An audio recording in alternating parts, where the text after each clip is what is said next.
Un pas de plus dans la sécurisation des produits sur le marché togolais. L'application mobile de la solution automatisée de marquage SAM a été lancée. Quel avantage de marquer les produits? Vous suivrez les réponses dans un instant. Plus de 500 milliards de francs CFA de recettes fiscales mobilisées au premier semestre 2024 par l'Office togolais des recettes, soit un peu plus de 50% de son objectif fixé, et c'est grâce aux réformes mises en œuvre que vous suivrez dans ce journal. Un coup de pouce au secteur de l'artisanat. L'application Artisal voit le jour pour accompagner les jeunes entrepreneurs artisans. C'était le sommaire. Madame, Monsieur, bonsoir. Heureuse de vous retrouver encore ce soir pour ce numéro du journal de l'économie. L'Office togolais des recettes OTR s'est inscrit dans une démarche qualité ces dernières années pour maintenir une bonne relation avec ses clients qui sont les contribuables, ce qui lui vaut une optimisation des recettes. Cette performance de l'OTR est à mettre à l'actif des efforts des différents services des impôts, de la douane et du cadastre, entre autres. Retour sur le management de la qualité au sein de l'OTR et son impact sur les activités de l'Office, et c'est avec Clarisse Atticlé. Malgré les défis économiques actuels, l'Office togolais des recettes OTR ne cesse d'améliorer ses performances et d'assurer une collecte optimale des recettes fiscales et douanières au Togo. Pour les 6 premiers mois de l'année 2024, l'Office a largement dépassé son objectif de mobilisation des recettes. L'institution est déjà à 106,4%.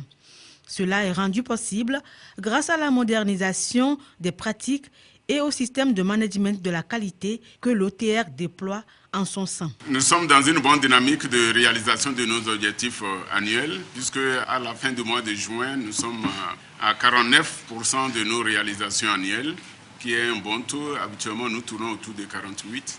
Nous sommes à 49 et nous savons que le second trimestre habituellement est plus actif en termes économiques et en termes de collecte de recettes. Nous avons fait le bilan, nous avons souligné nos forces, également relevé nos faiblesses, et nous sommes convenus des stratégies pour pouvoir juguler tout cet ensemble. L'approche est basée sur des vérifications fiscales et des activités de recoupement fiscaux, ce qui permet de garantir la compétence et l'intégrité des équipes en charge des contrôles fiscaux et de contribuer à relever les défis. Nous avons des défis au niveau du cadastre. Comme vous le savez, ça demande une meilleure organisation et également de gros investissements technologiques et financiers sur lesquels nous sommes en discussion avec notre ministre de l'économie et des finances pour pouvoir nous aider à aborder. À ce moment, et vous n'êtes pas sans savoir que nous avons autour de 110 000 demandes de réquisition de création de titres fonciers, et d'année en année, et ce chiffre s'accroît à peu près de 10% ou 30%. Donc c'est vraiment que l'année prochaine, si rien n'est fait, nous serons autour de 120-130 000 demandes de titres fonciers à cette allure.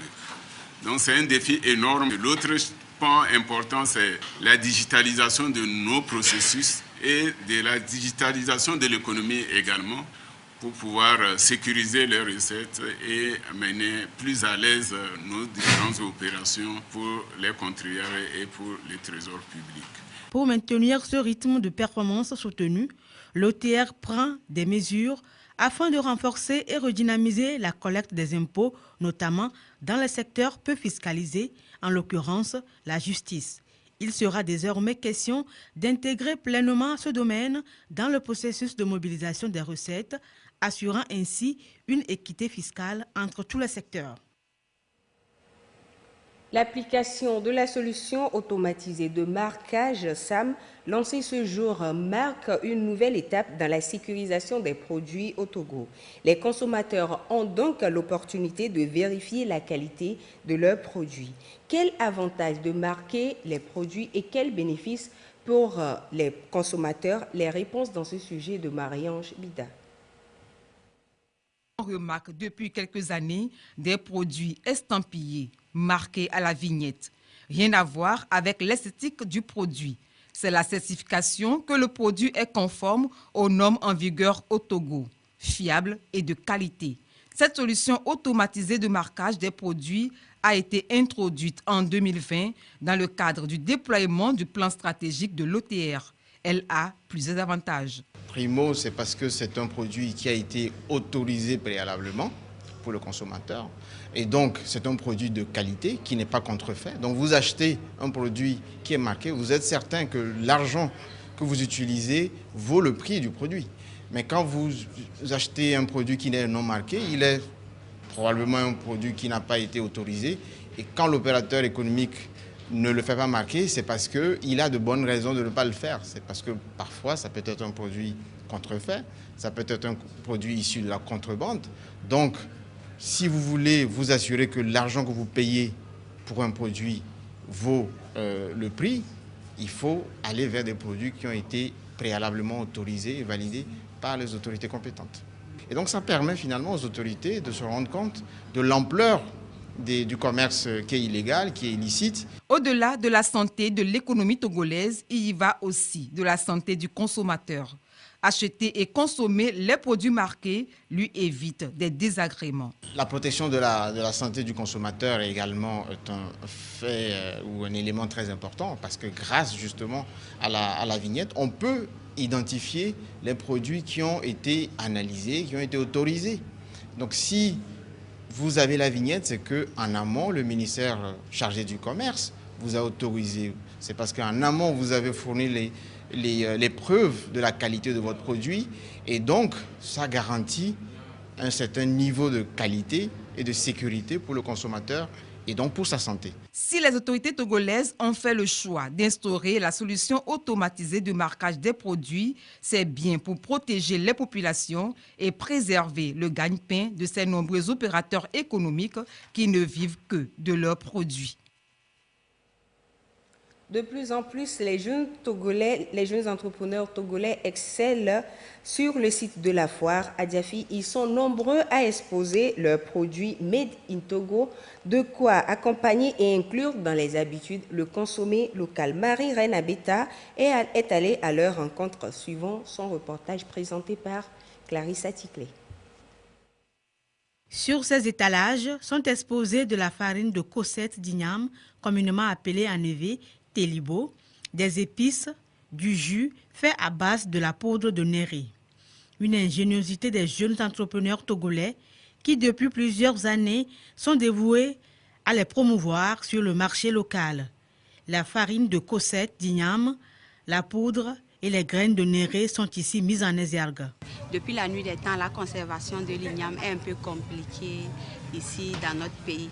Donc, face à cette idée, j'ai jugé bon, pourquoi ne pas transformer l'igname en des farines pour faciliter la cuisson et pour faciliter également la consommation de l'igname. La transformation, nous prenons des ignames auprès de nos agriculteurs que nous transformons en farine. Donc, nous pelons les ignames et nous les déshydratons grâce à des machines. Et c'est le produit que nous avons ici. Cette farine, on l'utilise pour préparer la pâte communément appelée télibon. On l'utilise également pour faire couscous à base d'igname. Les gens de chez nous appellent ça wasawa. Nous exposons les produits à base de néré. Nous avons des produits à base de la pulpe de néré. Ce sont des jus, les confitures et les biscuits. Maintenant, nous utilisons les graines de néré pour présenter afiti ou chotu, comme vous le voyez ici. Et nous faisons un bouillon naturel à base des graines de néré non fermentées pour permettre à tous ceux qui n'utilisent pas afiti à cause de l'odeur de pouvoir utiliser notre bouillon dans toutes les sauces. Ces produits sont transformés sous plusieurs formes. Les productrices ne manquent pas de créativité pour rendre ces produits plus spéciaux. Les gens l'adorent parce que c'est facile à cuisiner. En fait, donc tu chauffes juste l'eau et tu renverses la farine pour préparer. Tu as la pâte par rapport à peler encore, sécher avant d'aller écraser et venir manger. Donc ça c'est très simple. Donc tout le monde l'adore. En fait. Les gens viennent de tous les côtés vu que ici c'est Aguaï que nous sommes. Donc les clients viennent. Il y a de l'affluence, surtout les jeunes. Nous exportons aux États-Unis, en France. Donc pour toute personne qui va nous contacter, nous allons l'expédier sans souci. Mon objectif c'est d'aider ceux qui sont diabétiques, ceux qui sont hyper tendus à réduire de façon naturelle leur tension artérielle. Donc nous utilisons des épices et l'oignon qui permettent vraiment de rehausser le goût des sauces. Il y a de l'affluence à Adjafi, mais tous ceux qui ne viennent à Adjafi ne viennent pas forcément pour acheter. Mais moi, je viens d'abord pour ma visibilité parce que je me dis qu'il y a beaucoup de monde qui passe et je profite pour communiquer par rapport aux produits que je présente et que je veux impacter les esprits en venant à Adjafi. Parce que tout ce monde qui vient, que chacun passe et qu'il voit Joyce Corporation et qu'il se dise qu'il y a quelqu'un qui fait beaucoup de produits à base de néré. Habituellement, tous les clients que j'arrive à côtoyer à Adjafi, j'arrive à fidéliser la bonne partie. Ils reviennent acheter. Donc, depuis que j'ai commencé le bouillon, tous ceux que j'ai rencontrés à Adjafi sont restés mes clients. Donc, ce qui fait que c'est ma foi préférée. L'ambition de ces entrepreneurs en se lançant dans la transformation de ces produits locaux est d'amener les Togolais à consommer des produits made in Togo.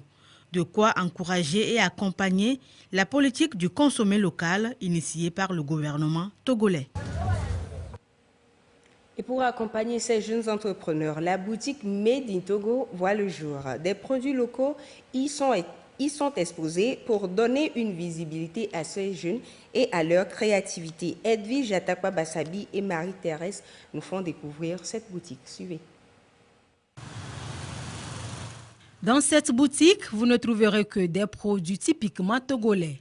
Riz, liqueurs, farine, entre autres. Il y en a pour toutes les bourses illustrant la créativité et le génie des producteurs nationaux. Emefa s'est spécialisée dans la vente de ses produits locaux depuis plusieurs années. Une manière pour elle de soutenir les jeunes entrepreneurs, mais aussi de promouvoir les produits locaux. Depuis 2018 que nous avons ouvert cette boutique, nous avons remarqué un engouement de la population à la chose locale. Depuis quelques années, les Togolais ont compris qu'il faille consommer localement que des produits importés, beaucoup plus pour leur santé et le bien-être. Nous avons comme ambition de multiplier les boutiques déjà à Lomé et puis à l'intérieur du pays pour permettre à la population d'avoir plus d'accessibilité à ces produits locaux. Consommer local entre de plus en plus dans les habitudes des Togolais, même si beaucoup sont encore réticents. Marc Zouk et Jalilatou font partie de ceux qui aiment consommer les produits togolais. Et pour leur achat, ils n'hésitent pas à faire un tour dans la boutique d'Emefa. Je viens principalement à Made in Togo parce que déjà le nom me dit Made in Togo. Je me sens un peu chez moi. Je viens dans un cadre où je découvre vraiment des produits très intéressants qui sont bons pour ma santé. Moi, je consomme beaucoup le Made in Togo parce que c'est bio et c'est de très bonne qualité. Moi, j'ai l'habitude d'acheter les farines de com et tout ça, ça facilite la vie en cuisine. Chez Emefa, il y en a un peu de tout. Des produits locaux sans artifice pour préserver la santé des populations. Pour la jeune dame, consommer local, c'est soutenir l'économie nationale. Raison pour laquelle chaque Togolais doit l'adopter. Depuis le 22 août dernier, la foire Adjafi bat son plein et ce jusqu'au 8 septembre prochain. La 12e édition offre donc des opportunités tant aux entrepreneurs qu'aux visiteurs.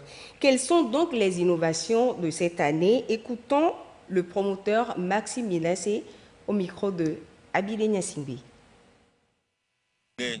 D'abord, les activités, en termes de concept d'activité. Nous avons essayé également de moderniser les infrastructures que nous installons pour accueillir les exposants. Vous allez constater un net changement, en tout cas sur le dispositif de cette année, par rapport à l'année dernière.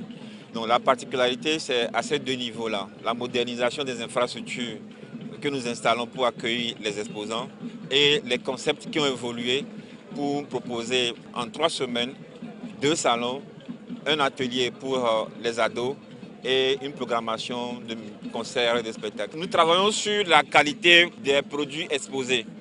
Nous essayons d'aller chercher des expositions, en tout cas des entrepreneurs qui méritent d'être mis en avant, qui ont des produits innovants, qui font de belles choses, mais qui n'ont pas les moyens de participer à la foire. Donc on a mis en place cette année déjà un programme pour détecter les projets innovants, à qui on a offert une dizaine de stands. L'année prochaine, on va aller à 20 stands et à la 15e édition, on compte aller à 50 stands. D'autres projets innovants qui sont dans les régions, qui sont dans les communes, mais qui n'ont pas la possibilité d'être vus, d'être mis en avant. Donc, progressivement, nous souhaitons améliorer ce cadre-là pour qu'on ait plus de produits de bonne qualité sur la foire. Le Togo se repositionne sur le marché financier régional. Une innovation numérique pour donner un coup de pouce au secteur de l'artisanat togolais au vu de son impact significatif sur l'économie nationale. Il s'agit de l'application Artisal. Qu'est-ce qui a motivé donc sa mise en place et comment fonctionne-t-elle et quels sont les avantages pour les jeunes entrepreneurs artisans? Ulrich Amega nous en dit davantage. Le Togo se repositionne sur le marché financier régional avec 30 milliards de francs CFA mobilisés à travers l'émission d'obligations assimilables du Trésor OAT et de bons assimilables du Trésor BAT. Cette opération a suscité un vif intérêt parmi les investisseurs, comme en témoigne le montant total des soumissions qui atteint plus de 33 milliards de francs CFA, soit un taux de couverture de plus de 111%. Face à cet engouement, le Trésor public togolais a finalement obtenu 29,4 milliards de francs CFA, confirmant ainsi la confiance des investisseurs dans l'économie du pays et ses perspectives de développement. Les fonds levés à travers cette opération joueront un rôle crucial dans la poursuite du développement du Togo. Ils serviront à financer divers projets d'infrastructures essentiels. Vous venez de suivre plutôt le retour du Togo sur le marché financier régional avec pour objectif de mobiliser 30 milliards de francs CFA. Ainsi se referme ce journal consacré à l'actualité économique. Merci de nous avoir suivis. Bonsoir chez vous.